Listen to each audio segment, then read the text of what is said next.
Good afternoon, everyone, and welcome to Don't Tell Mama. And now Don't Tell Mama is proud to present Blair Alexis Brown and Michael Roberts.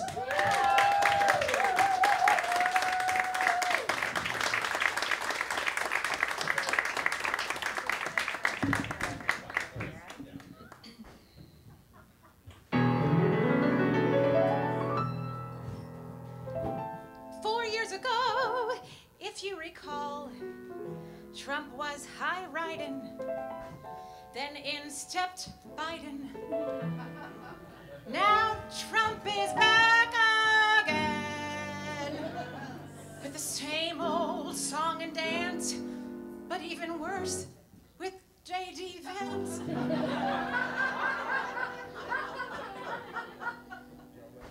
For the third time in just 12 years, the same problem has arisen. But if we vote, yes, if we vote, we'll see Harris in the White House and Donald Trump in prison.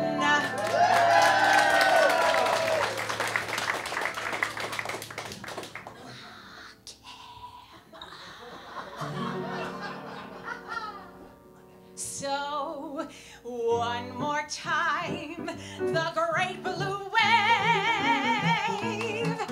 When democracy trembles, we all assemble like we've done since way back when. Again we serve this great blue wave, because we have a new election and perhaps an insurrection. So here we are again. But this honorable mission is no imposition. We know what we're standing for is right. For no cause is greater than disabling a dictator. So we've come to fight. Here we'll make the great blue wave. 'Cause when we're attacking, we'll send Donnie packing. We'll make Trump an also reign. When we build the great blue wave, we'll strengthen our health care. 'Cause in a health scare, what good is just the concept of a plan? With their weird fabrications, like cat-eating Haitians, these folks are mentally unwell. They've got crazy right-wingers, but we've got lots of singers. And singers are determined as hell. Nothing stops the great blue wave. Who's got the balls? Harris. Well, wolves.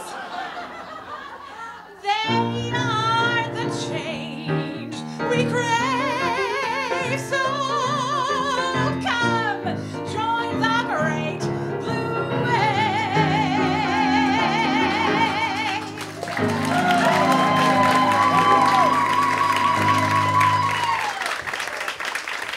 Michael Roberts.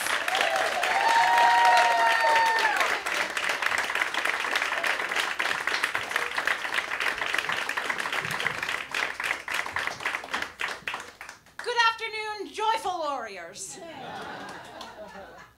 We are all here together again, singing for democracy, for one reason. That reason's name, Stephen Hanks. Well, I mean, our collective burning and undying desire to thwart fascism and Stephen Hanks. It's two reasons. Stephen has been producing and lovingly curating the Blue Wave since 2018. After a long tenure in New York City as not only a writer, editor, and publisher, but one of New York's top cabaret producers, reviewers, and publicists, among many other roles. In 2021, we lost him to the Red Rocks of Sedona, Arizona, where he relocated to slow down. And in about 2 seconds, he was an executive board member for the Red Rock Democrats, a varsity baseball coach, an advertising executive for the Sedona International Film Festival, and now host of 2 radio shows, The Patriotic Progressive and Sedona Life with Stephen Hanks, among many other roles.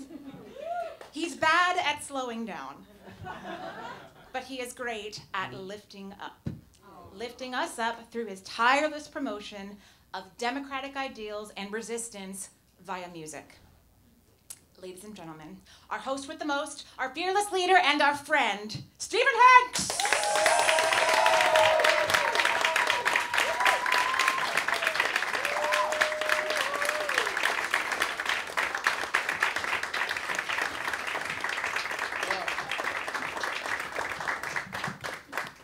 Now I can retire. Oh my goodness. Thank you so much, Blair. Good afternoon, patriots and lovers of democracy. As Blair said, this is our 12th Blue Wave Cabaret campaign show to raise money for Democratic candidates. And also, we did a couple of shows where we raised money for voting rights organizations, which is my big hobby horse. I'll talk a little bit about that soon. I was determined to wing it without any notes because for 2 reasons. 1, I wanted to speak from the heart, and 2, I hate wearing these freaking reading glasses. But I'm not going to take any chances, so bear with me. Michael, can you do me a favor with the video? Can you edit out the reading glasses, or would that like comb my whole face? I can only make it look thinner. There you go. So this is a special. By the way, I was not going to do another show. We did one in May, and we did it to raise money for the Democratic congressional candidates in New York State, who we needed to flip races so we could get back the House, which we are going to do. And by the way, you're going to hear a lot of very optimistic talk out of me tonight, okay? But you'll understand why. So I think, being that we're from New York, I think and I can still consider myself a New Yorker, we've done 12 shows, so I think after Kamala becomes president, and since we all, being New Yorkers, love bagels, they're saying, where's he going with this? It's got to be a baker's dozen, right? Got to do and 13's my lucky number. So, before I tell you about the show and why we're here, let's hear it for Blair Alexis Brown and Michael Roberts for that opening number.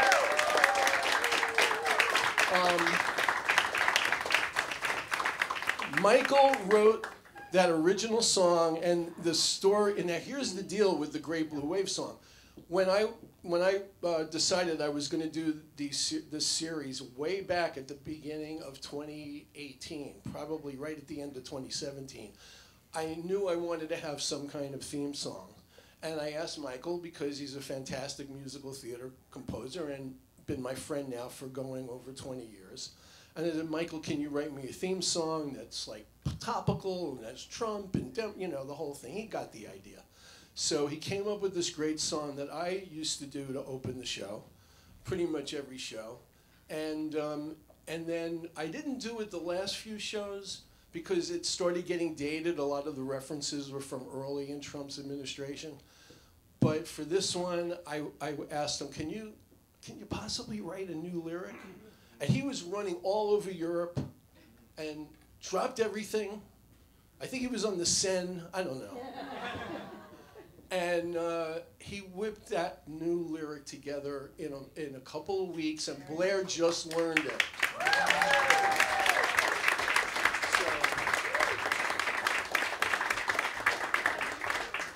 And now, I have a really important introduction to make. I want to introduce to the stage a woman that I owe such a debt of gratitude to. because out of the 12 shows that we've done, this is going to be her 9th one as musical director. She has been fantastic this whole time since 2018. She's been there. She rehearses all the songs with the cast members. And by the way, in the course of these 12 shows, we've had over 35 different singers do this. So that tells you the devotion and dedication we've had. She's been amazing. I love what she's brought to this. You know, she's a multi award winner in New York cabaret and music. So I just want to welcome to the stage right now my good friend and a great music director, Tracy Starr.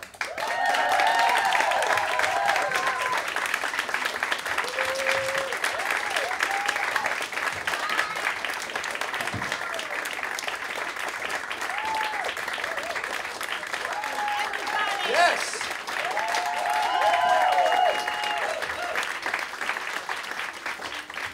What a great house. I know.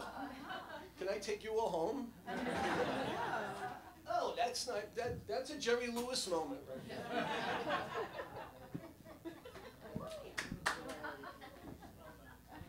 I never fail to miss an opportunity to do a little Jerry Lewis impression. I didn't think I was going to do that. May he rest in peace. Okay, so I'm going to do a little quick call and response because I know you are all very politically astute and you'll know where I'm going with this. So, when we fight, we win. When we fight, we win. One more. When we fight, we win. All right, we got it. So, right after Kamala Harris became the candidate, and there was all this energy behind her campaign, one morning I was looking at my social media accounts, and New York Magazine had this cover of a large coconut and Kamala sitting on top of it, and there were famous Democrats, like little pictures of famous Democrats walking around like Obama, Clinton, and everything, and across the coconut it said CAMELOT with a K, of course. And it really spoke to me because John F. Kennedy was my first political hero, and we all know what they called that administration. So on the spot, and I hope I don't screw this up, I said, I gotta write some kind of parody about this, right? So this is what I came up with, and I'm gonna ask you for the last line, you can join in, and it would be that the line is then, now, with, and you'll know what the last word is, okay? Here we go. It's true. It's true. Republicans are weird. And we have found a candidate who's cheered. July, we thought we'd lose the next election.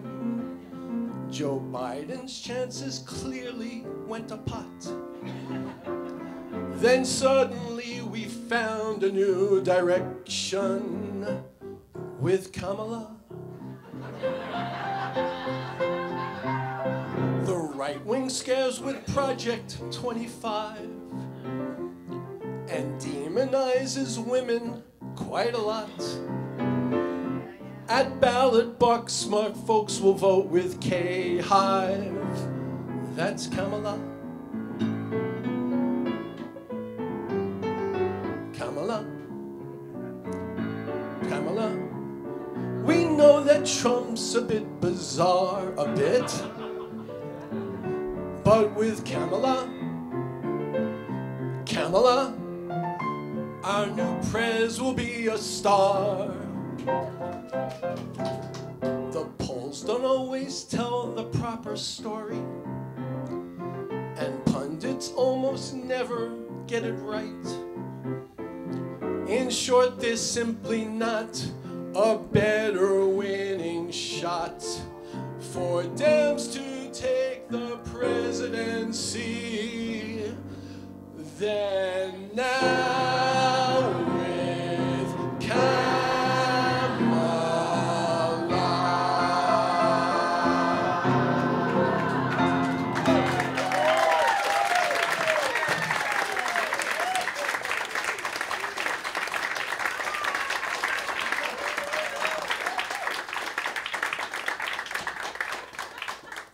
have written one more verse.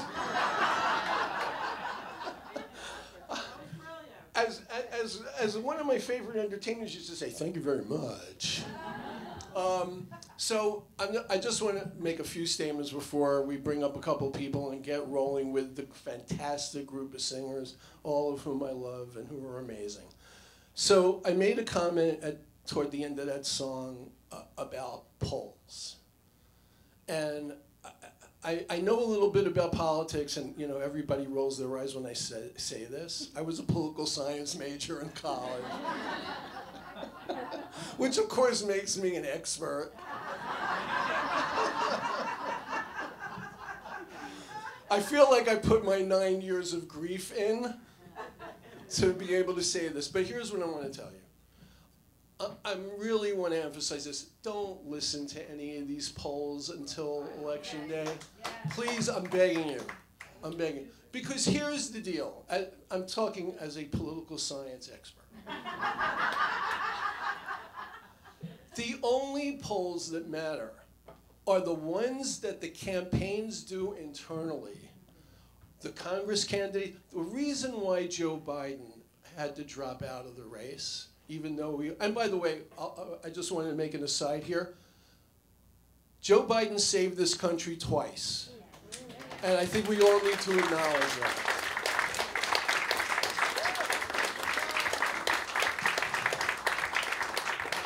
He's had one of the greatest presidencies of my lifetime, and you know, we're all about the same age, except for my daughter.